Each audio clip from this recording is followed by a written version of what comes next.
The story of the four chaplains is one that so many of us, if not virtually every chaplain in particular, is familiar with.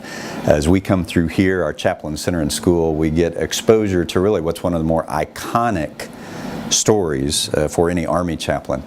Of those four individuals, Fox, Poling, Washington, and Goode. You have four men, all chaplains, all of different faiths or faith groups that have graduated from the chaplain school at Harvard. A couple of them have been briefly with other units, but they end up all on the same ship. In this case, it's the United States Army troop ship Dorchester. So it was a luxury liner in its day. It carried about 350 passengers up and down the coast. Of course, when wartime happens, the Army commissioned the vessel. They kept a merchant marine crew on it, but they did some modifications to the ship, like add extra bunking, so that now it was carrying 900 people. You can imagine that the tense environment and the uncomfortableness, the stress that was at play there. People are going into World War II, right? They're going across the ocean. It's the winter. They're crammed on this ship that was designed to hold a fraction of the people that were now on board there. The chaplains were seeing that, and the chaplains were already working together. Those four chaplains on that ship that night on that voyage would have been engaging in the ministry of presence. The most important thing about any chaplain, anytime, anywhere, is they are there. They are not separate from, but they are engaged with their flock. Although, you had a Catholic priest as a military chaplain, if a Jewish member of faith came into his office, he'd have to administer to them. So although they recognized themselves in one religion, they had to be equipped and educated in all religions to understand and be able to administer to them. Many of the survivor accounts mention the fact that the four chaplains did not sit in their bunk for the entire voyage, but they were all over the ship. They actually carried out a skit, a comedy type show on the mess decks the night before the ship was sunk. Nobody knew the ship was going to sink the next day, but that's the way it usually goes. And they also did a lot of individual one-on-one counseling. My father went to confession to the Catholic chaplain, Father John Washington, and he remembers that Father Washington was a very spiritual man, and the words he spoke to my father were very calming. Unfortunately for both our chaplains and the soldiers on the Dorchester, at 12:55 a.m.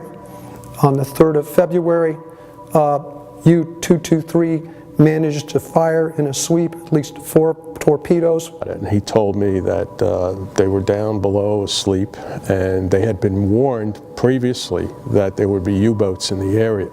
And so they were asleep with their life vests and their full uniforms on. So he had his full Army fatigues, boots and everything. And he said, all of a sudden the ship shook, and it was like this big loud noise, explosion. And immediately the alarms went off, and they immediately said abandon ship. Each of the four chaplains at some point reached back to the cabinet, and there was no more life jacket. But each of them took off their own life jacket and put it on the soldier standing in front of them. Let's keep in mind that 902 soldiers go into the water, and only about 230 come out. This is one of the larger travesties of World War II.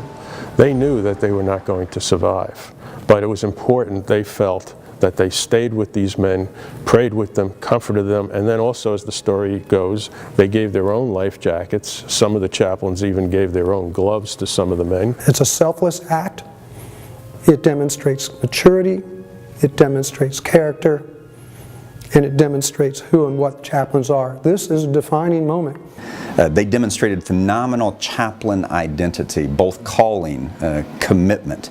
Both those domains were powerfully expressed in just the way they sacrificed for others. People that saw that described it as one of the greatest things they'd ever seen, ever.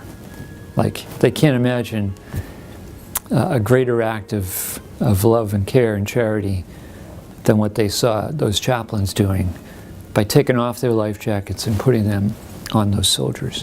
They are last seen with their arms linked, having both sung hymns and said prayers, and there's no panic that can be detected on these men, they will go down with the ship. I think that there is a reason why there are so many memorials for these 4 chaplains all over the country, and the reason why is because this story resonates with most people who hear it. There are several books that were written. Dr. Daniel Poling wrote several books on them. There are different movies, like little scripts. There's a comic book out. There were medallions that were made. There's different photos that were done, and different murals, and different stained glass windows that were available all across the country. The sinking happened in 1943.